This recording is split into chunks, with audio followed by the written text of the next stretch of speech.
राष्ट्रीय स्तर पर अगर कांग्रेस गठबंधन करना चाहती है तो एक मुस्लिम का चेहरा जरा बताते हमें। राष्ट्रीय स्तर पर किसको रखा है, काहे का गठबंधन है तुम्हारा भाई, किसको रखा तुमने मुस्लिम चेहरे में? और तुम CWC की कमेटी जो बनाए बैठे हो और बड़ी बड़ी कमेटियां, उसमें कहाँ मुस्लिम पसमानदा है? जरा हमें एक दिन बताओ, ढूंढने में नहीं मिल रहा वहां पर, और कहते हो मुस्लिम समाज का वोट चाहिए। देखिए, कांग्रेस को ये लगता है कि 10 साल हो गए केंद्र की सरकार में नहीं है, लेकिन ये इनको अभी भी ये नहीं समझ में आ रहा कि इस देश में कितने समाज के लोग रहते हैं, मुस्लिम समाज से, दलित समाज से, OBC समाज से, इनको हिस्सेदारी क्यों नहीं दी जा रही? आज 5 राज्यों के चुनाव जो हो रहे हैं उस पर कितने पसमानदा मुसलमानों को टिकट दिए गए हैं, ये कांग्रेस को अपने दिल में झांक करके देखना चाहिए। और कहते हो कि वोट पसमानदा का हमको चाहिए, मुस्लिम का समाज का चाहिए, दलित समाज का चाहिए, OBC समाज का चाहिए। टिकट देते हो तुम सब बड़े अपर कास्ट को, ब्राह्मण ठाकुर को, बड़े बड़े लोगों को, पैसे वाले लोगों को, जनता की कोई सुनने वाला नहीं है। तो देखिए, पुरानी राजनीति तो खत्म, अब नया दौर शुरू है। अब ये नए दौर में उन लोगों की बात चलेगी जिसकी जितनी संख्या भारी उतनी उसकी हिस्सेदारी। अब हमारे साथ धोखा कर दिया कांग्रेस ने, देखिए मध्य प्रदेश में। देखिए, कमलनाथ जी को इस शब्द का इस्तेमाल नहीं करना चाहिए। ये कौन है क्या नहीं मालूम? का उत्तर प्रदेश का मुख्यमंत्री अखिलेश यादव रह चुके, उनके वालिद साहब का नहीं नाम मालूम, मुलायम सिंह यादव। देखिए, सम्मान देना चाहिए सबको, सम्मान देने से सम्मान मिलेगा। आप सम्मान नहीं दोगे तो अच्छी बात नहीं है, कोई भी हो। अखिलेश जी अगर किसी को बुरा कहते हैं, मैं उनके लिए कहूँगा। राजनीति का मतलब है सम्मानजनक बात करना, सम्मानजनक भाषा का प्रयोग करना, यही राजनीति है। और मैं पूरे देशवासियों से ये कहना चाह रहा हूँ कि उत्तर प्रदेश नहीं, पूरे भारत में अब जो लड़ाई है भागीदारी हिस्सेदारी की, मैं आज भी कहना चाह रहा हूँ कि जिस दिन ऐसा प्रधानमंत्री इस देश का बन जाएगा, जिस दिन ऐसे मुख्यमंत्री हमारे राज्य के बन जाएंगे जो सबकी हिस्सेदारी भागीदारी अगर दे देंगे, तो मुझे नहीं लगता वो 50 साल तक सरकार इस देश से जाएगी। चाहे वो उत्तर प्रदेश की सरकार हो, चाहे वो तुम्हारे देश की सरकार हो, सबकी हिस्सेदारी भागीदारी ये देना पड़ेगी। जातिगत जनगणना जैसे बिहार में नीतीश जी ने कराई, मैं ये कहता हूँ कि पूरे देश में जनगणना। कांग्रेस जातीय जनगणना की बात कर रही है, राहुल गांधी हर मन से कह रहे हैं हमें वोट दीजिए, हम जातीय जनगणना करवाएंगे। राहुल जी बोल रहे हैं तो राहुल जी ये जहाँ पर तुम्हारी सरकार चल रही है वहाँ पे शुरू कर दी जातिगत जनगणना, तो दूध का दूध पानी का पानी हो जाएगा। लेकिन आज बोल रहे हैं 70 साल से इससे पहले क्या करते रहे? पहले खाली बड़े लोगों को टिकट देते रहे, बड़े लोगों को बनाते रहे, अध्यक्ष बनाते रहे, MP बनाते रहे, विधायक सांसद बनाते रहे, और छोटे लोगों की बातें नहीं करी। जिसके बाद सबसे ज्यादा जनसंख्या में वोट है उसका तुमने काम ही नहीं किया। आज जब जनता खड़ी हो गई, अपना हक और हुकूक मांग रही है, तो आज अब कह रहे हैं हम जनगणना कराएंगे। अरे इसको पहले कराना चाहिए था ना, या जिस देश में कांग्रेस की सरकार है वहां पर ये लागू कर दिया जाए और उसके बाद चुनाव कराया जाए, और उसके बाद जो वहाँ की जनसंख्या के हिसाब से जितनी है वहाँ पर ये टिकट करें। भाई टिकट तुमने बड़े बड़े लोगों को दे दिए। अब ये बताओ, राजस्थान में कितने पसमानदा मुसलमानों को टिकट दिए हैं, MP में कितने पसमानदा मुसलमानों को टिकट दिए हैं तुमने, और तुमने यहाँ पर और राज्यों में जो चुनाव चल रहे हैं उसमें कितने तुमने टिकट दिए हैं। तो ये पहले राहुल गांधी को सोचना चाहिए कि हम सभी लोगों को लेकर के चल रहे हैं, तो सभी लोगों को टिकट देना। मकसूद जी क्लियर कर दिया अखिलेश यादव ने, अगर राज्य स्तर पर गठबंधन नहीं होगा तो राष्ट्रीय स्तर पर भी हम गठबंधन नहीं करेंगे। देखिए, राजनीति गड़बड़ बदल रही है, किस तरफ कहाँ उठ बैठेगा। हम भी देखिए, हमारी जो लड़ाई है हमारे समाज की लड़ाई है, हम तो सबका साथ दिए यार। मुस्लिम समाज ने कांग्रेस को भी बनाया, मुस्लिम समाज ने बसपा को बनाया, मुस्लिम समाज ने समाजवादी को बनाया, लेकिन मुस्लिम समाज को किसी ने नहीं बनाया। आखिर लड़ाई तो इस बात की है कि हम किसके साथ जाएं। अरे हम जाते रहेंगे कि लोग मेरे साथ आएंगे कभी जिंदगी में? भाई हम बनाने का काम हमने किया, चाहे अखिलेश हो, चाहे मायावती हो, चाहे राहुल गांधी हो। जब मेरी बात आती है तो कोई सुनने वाला नहीं है, कान में उंगली छूट लेते हैं। तो कांग्रेस क्या सोच रही है अगर अखिलेश यादव को इतना अपमान कर रही है? अजय राय ने भी देखिए बयान दिया है, अखिलेश यादव कह रहे हैं ये तुच्छ नेता हम पे बयानबाजी ना करें। देखिए मेरे भाई, हम भागीदारी की बात कर रहे हैं, लड़ाई की बात कर रहे हैं। अगर ये लोग सही तरीके से इंसाफ की और भागीदारी की बात नहीं करेंगे तो हम तीसरा मोर्चा बनाने की बात कर रहे हैं। जो तीसरा मोर्चा ये कहेगा सबकी हिस्सेदारी, सबकी भागीदारी। अब उस तीसरे मोर्चे में कौन कौन आएगा ये समय बताएगा। अखिलेश यादव कह रहे हैं कांग्रेस बीजेपी से मिली हुई है। देखिए, ये तो इल्जाम लगाना है कि बीजेपी से कांग्रेस मिली हुई है। आपको कोई कह दे कि आप किसी और से मिले हुए हैं, ये तो राजनीतिक एक स्टंट है, आदमी लेता रहता है।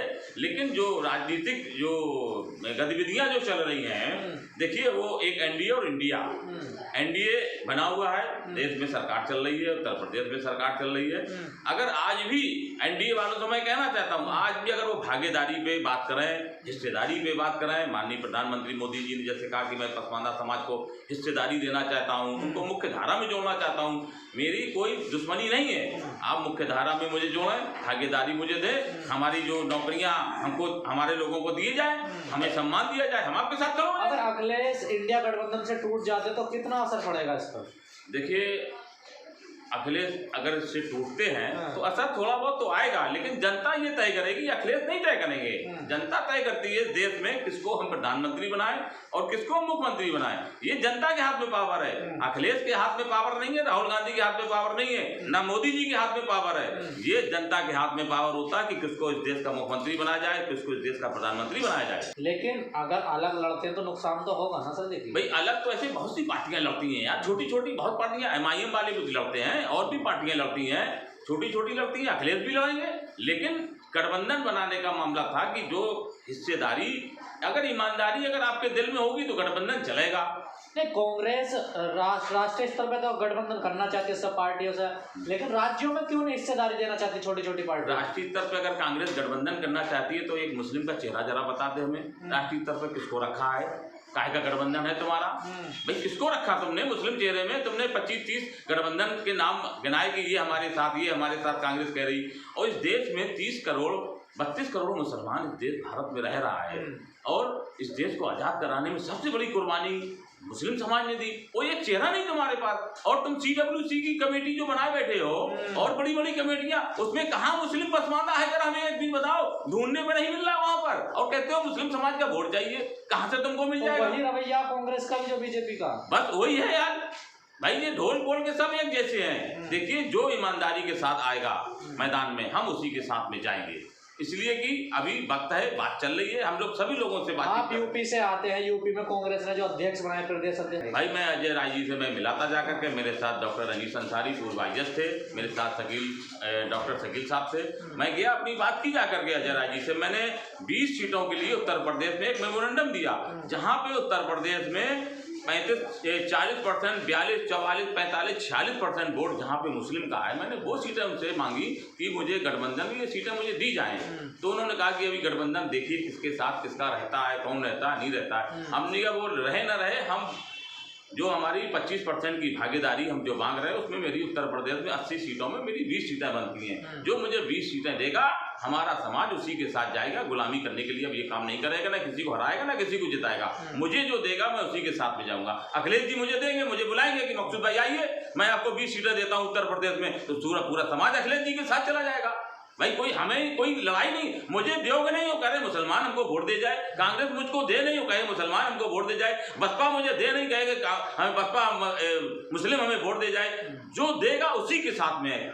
बीजेपी देगी, बीजेपी के साथ में। हमारी लड़ाई कोई नहीं है, हमारी अपने मुस्तकबिल को बचाने की लड़ाई है। बगैर समझौते, बगैर सम्मान के अब कोई वोट किसी को नहीं मिलेगा, बिल्कुल नहीं मिलेगा। राजनीति नहीं होगी, बिल्कुल नहीं होगी, बिल्कुल नहीं होगी। हमारे लिए सब एक जैसे हैं। देखिए, मेरे बच्चे भूखे हैं, मेरे बच्चे नौकरियों में नहीं है, मेरे घर में छत नहीं है, मेरे घर में कारोबार नहीं है, और हम बीजेपी को हराएं या हम किसी को हराएं, हम क्यों हराएं? आखिर हम अपने बच्चों के मुस्तकबिल को बनाने के लिए इस बार वोट देना है ना हमको, हमें हराने जिताने से अब कोई लाभ नहीं। कांग्रेस का जैसा रवैया आपने कहा हिस्सेदारी को लेकर, अपनी पार्टी में हिस्सेदारी, CWC में जो तमाम ऐसे सवाल उठ रहे हैं, एक तरफ कह रहे हैं वो जातीय जनगणना कराएंगे, तो कैसे विश्वास करें कांग्रेस में? भैया, विश्वास करने के लिए राहुल जी बोले ना, है कि अगर हम सबको कुछ देना चाहते हैं तो कहें कि जहां सरकार चल रही कि भाई नहीं, यहाँ पर 20% के हिसाब से पसमानदा मुसलमानों को टिकट देना चाहिए। भाई, तो राहुल गांधी तो बोल ही नहीं रहे हैं। उन्होंने 6 सीटें मांगी है ना अखिलेश ने मध्य प्रदेश में, जहां उनका वर्चस्व देखिए, एक तो उनका विधायक भी है मध्य प्रदेश में, 5 सीटों पर दूसरे नंबर पर है, तो अखिलेश तो कुछ गलत तो मांग नहीं रहे। नहीं, देना चाहिए भाई। देखिए, भागीदारी के हिसाब में जो भी आता है उसको देना चाहिए। देखिए, किसी के उसके हक पे डाका नहीं डालना चाहिए। अभी तक यही होता रहा, दूसरे के लोगों को डाका डाल करके उसकी हकमारी करते रहे। इस जो अब की राजनीति है, 2024 की 23 की राजनीति चल रही है, अब ये हकमारी नहीं होगी। अब जो उसको हक देगा, हम तो अपने लिए तो हम लड़ ही रहे हैं, पहले तो हम अपने लिए लड़ रहे हैं, उसके बाद हम दलितों के लिए लड़ रहे हैं, इसलिए दलितों को भी हकमारी वही। OBC हमारे हिंदू भाई हैं, उनके लिए भी मैं लड़ रहा हूँ। मैंने कहा आ जाइए, साथ में खड़े हो जाइए, अपनी हक और हिस्सेदारी ले लीजिए। भाई 20% हमारा, 20% दलित समाज का, 40% हमने कहा हमारे ओबीसी भाई, 80-90% तो हम ही लोग इस देश में हैं। और इसी देश में हम लोग पल्लेदारी का काम कर रहे हैं, इसी देश में खेत हैं, मजदूर हैं हम लोग, लेकिन हमको कुछ मिलता नहीं। 5-10% के लोग शीर्ष नेतृत्व पे बैठे हैं और वो हम लोगों के ऊपर हुकूमत कर रहे हैं। ये कैसे आखिर कब आंख खुलेगी? लेकिन अब पसमानदा जाग चुका है, ओबीसी भी जाग गया और दलित समाज भी जाग गया।